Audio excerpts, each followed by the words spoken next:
नमस्कार मंडळी. तर तुम्हा सगळ्यांना थंबनेल बघून असा प्रश्न नक्कीच पडला असेल की मला नक्की कोणत्या कर्माचं फळ मिळाले. तर आज मी व्हिडिओमध्ये तेच तुम्हाला सांगणार आहे.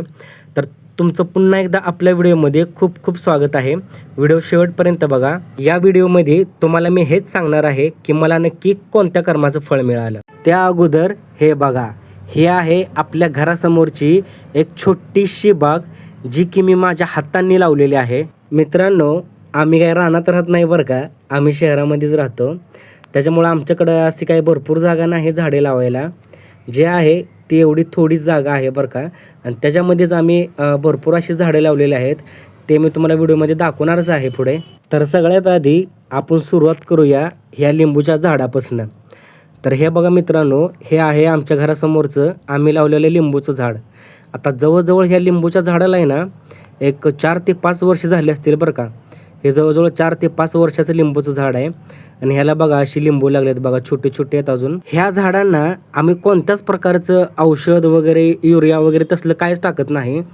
जे काय आहे ते सगळे नॅचरलीच त्याला फळं वगैरे येतात, आणि तेच आम्ही तोडून त्याचा वापर करत असतो आम्ही. आणि ही बघा मित्रांनो, हे आहे आमच्या बागेतील जास्वंदाचं झाड. आणि ही आमच्या आईने लावले बरं का, हे मी नाही लावलं, आमच्या आईने लावले.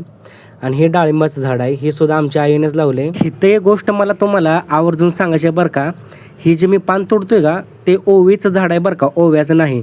तर झालता विषय काय माहीत आहे का, गेल्या वेळेस मी एक असाच व्हिडिओ टाकला होता बरं का झाडाशींचा. तेव्हा मी या झाडाला ओव्याचं झाड आहे असं म्हणून सांगितलं होतं, कारण त्याचा वास ओव्यासारखा येत होता. पण एका व्ह्यूवर्सने मला कमेंट करून सांगितले की दादा, हे ओव्याचं झाड नसून हे ओवीचं झाड आहे. ओव्याचं झाड हे शेपूच्या झाडासारखं दिसतं असतं. तेव्हापासून मला समजलं की हे ओव्याचं झाड नसून हे ओवीचं झाड आहे ते. आणि हे बघा मित्रांनो, ही कडीपत्त्याचं झाड आहे. एवढंसं छोटंसं असताना आम्ही रोप बारकं लावलं होतं, आज किती मोठं झालं बघा. त्याला छोटे छोटे गोल अशी फळं पण आले. ती लई लोक तोडून नेतात बरं का रोज कडीपत्ता. आम्ही कोणाला नाही असं म्हणतच नाही, कारण ती निसर्गाची देणगी आहे आणि ती आपल्या सगळ्यांसाठीच आहे. या व्हिडिओमधली सगळ्यात महत्त्वाची गोष्ट आणि सगळ्यात महत्त्वाचा भाग म्हणजे ही पपईचं झाड आहे बरं का. एक छोटंसं रोपटं असताना मी इथं आणून लावलं होतं हे पपईचं झाड, याच आशेवर की कधी ना कधी मला या झाडाची फळं खायला भेटतील. तर त्याच कर्माचं फळ मला आज मिळालं आहे बरं का. तुम्हाला दाखवतो. हे बघा, मस्त असं लाल बुंद अशी पपई त्याला लागलेली आहे. तर हे पपईचं झाड नेमकं MSCBच्या DPच्या एकदम जवळ आहे बरं का.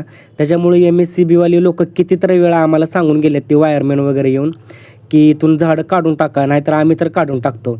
पण प्रत्येक वेळी आम्ही त्यांना माघारी पाठवतोय, जाऊ द्या, राहू द्या म्हणून. झाड लावल्यापासून ही त्याचा पहिलाच भर होता. त्याला अजून छोट्या छोट्या पपई लागल्या होत्या, पण त्या कच्च्या होत्या.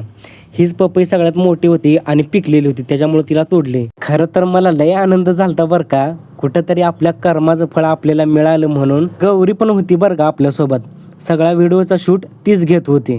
तर अशी पपई आपण काढून आणली आपल्या झाडाची. कसं आहे, विकत आणायचं नाही, काय नाही, घरी झाडं लावायची तुम्ही पण, आणि घरच्या झाडाचंच खायचं सगळं. तुमच्याकडे तर जागा असेल तुमच्या घरासमोर, तर अवश्य तुम्ही झाडं लावा. असं आपल्याला गोड गोड फळे भेटते त्या झाडाचं. आता आपण कापणार आहे का काय, आपण घेऊया हे.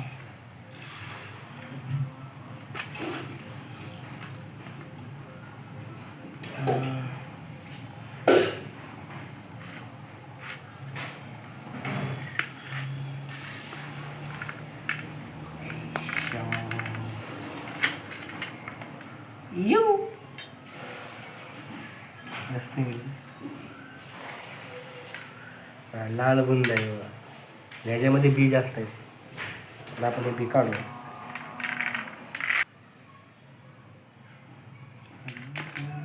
पपई निघाली लाल भडकातून. आपण सगळ्यात आधी गौरीला खाय देऊ. काय गौरी धर, खा. गोड आहे का? आपण पण खाऊन बघणार आहे कशी लागते पपई.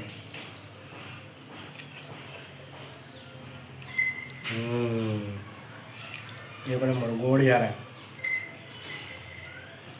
आज मला खूप आनंद झाला आहे, कारण की मला असं वाटलं नव्हतं की आपण जे झाडं लावले ती त्याचं एवढं चांगलं फळ मिळेल. खरंच बरं का, झाडं लावा, झाडं जगवा.